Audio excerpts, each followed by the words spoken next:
मुझे लगता है ग्राउंड पे जो इक्वेशन है वो इस बार हमारे पक्ष में है। और जैसा कि मैंने पहले कहा कि उन्होंने हर बार अपना नया नया पैंतरा इस्तेमाल किया है। 2014 में आए थे, इंडिपेंडेंट चुनाव लड़े थे, जीते नहीं, खुद की जमानत जब्त कराई, लेकिन 74,000 वोटों से हम चुनाव हार गए थे उस समय। दूसरी बार भारतीय जनता पार्टी के साथ गठबंधन किया, उस टाइम भी हम लोगों ने कहा था कि यह तासीर मैच नहीं करती है दोनों कैंडिडेट और पार्टी की, और बात सही साबित हुई कि उन्होंने बहुत जल्दी वो गठबंधन तोड़ दिया।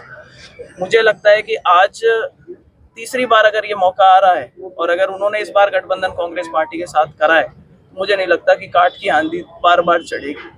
पब्लिक समझ चुकी है और इसका फायदा भारतीय जनता पार्टी को मिलेगा। मुझे पूरा विश्वास है कि यहाँ की जनता अच्छा मत और समर्थन देकर के ये सीट जो है बीजेपी के खाते में लेके जाएगी। पहली प्राथमिकता पानी बताइए, उसके अलावा लोकसभा क्षेत्र के लिए आपके क्या विजन रहेगा? देखिए, इंफ्रास्ट्रक्चर डेवलपमेंट हमेशा से मोदी जी का एक बहुत बड़ा सपना रहा है कि इंफ्रास्ट्रक्चर विकास के जो कार्य हैं, चाहे वो गरीबों के मकान बनाने की बात हो, चाहे राशन उन तक पहुंचाने की बात हो, चाहे किसानों को पैसा उनके खाते में डायरेक्टली जाए, इस तरीके की कई सारी योजनाएं हैं। हमारी कोशिश रहेगी कि नई योजनाएं बनाई जा सके जो हमारे क्षेत्र के लोगों को ज़्यादा से ज़्यादा फायदा हो, साथ में दूसरे लोगों को भी उस चीज़ का बेनिफिट मिलता है। और सरकार क्योंकि राजस्थान में हमारी है, तो हमारी कोशिश रहेगी कि उन योजनाओं का ग्राउंड पर इफेक्ट दिखा जा सके, ज़्यादा से ज़्यादा लाभार्थियों को उन योजनाओं का फायदा मिल सके। सभा भी होगी, मुख्यमंत्री जी उसमें आएंगे और हमें वहाँ पे ज़्यादा बातचीत करने का सब लोगों को मौका मिलेगा। लेकिन इसमें कोई दो राय नहीं है कि जब से टिकट की घोषणा हुई उसके बाद में जगह जगह जाके हमने कार्यकर्ता सम्मेलन करे, जनसभाएं करी है,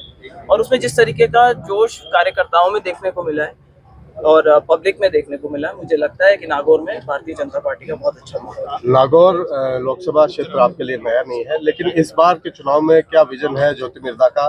पार्टी नहीं है लेकिन क्या विजन वही पुराना है? देखिए, मेरी पहली प्राथमिकता तब भी नागौर में पानी को लेकर के आने की थी। जब मैं सांसद रही थी, मैंने पूरे प्रयास किए थे और Indira Gandhi lift canal phase 2 का जो प्रोजेक्ट था वो पास कराने में अहम भूमिका मेरी रही थी।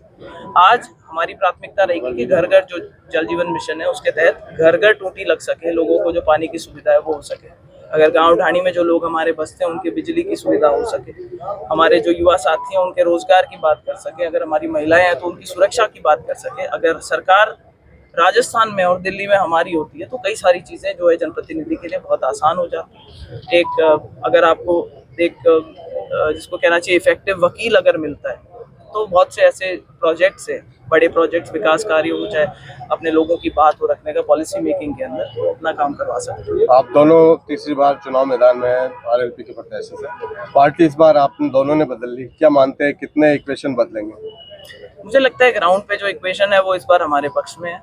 और जैसा कि मैंने पहले कहा कि उन्होंने हर बार अपना नया नया पैंतरा इस्तेमाल किया है। 2014 में आए थे, इंडिपेंडेंट चुनाव लड़े थे, जीते नहीं, खुद की जमानत जब्त कराई, लेकिन 74,000 वोटों से हम चुनाव हार गए थे उस समय। दूसरी बार भारतीय जनता पार्टी के साथ गठबंधन किया, उस टाइम भी हम लोगों ने कहा था कि यह तासीर मैच नहीं करती है दोनों कैंडिडेट और पार्टी की, और बात सही साबित हुई कि उन्होंने बहुत जल्दी वो गठबंधन तोड़ दिया।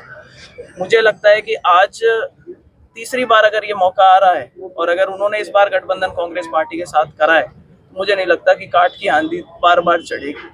पब्लिक समझ चुकी है और इसका फायदा भारतीय जनता पार्टी को मिलेगा। मुझे पूरा विश्वास है कि यहाँ की जनता अच्छा मत और समर्थन देकर के ये सीट जो है बीजेपी के खाते में लेके जाएगी। पहली प्राथमिकता पानी बताइए, उसके अलावा लोकसभा क्षेत्र के लिए आपके क्या विजन रहेगा?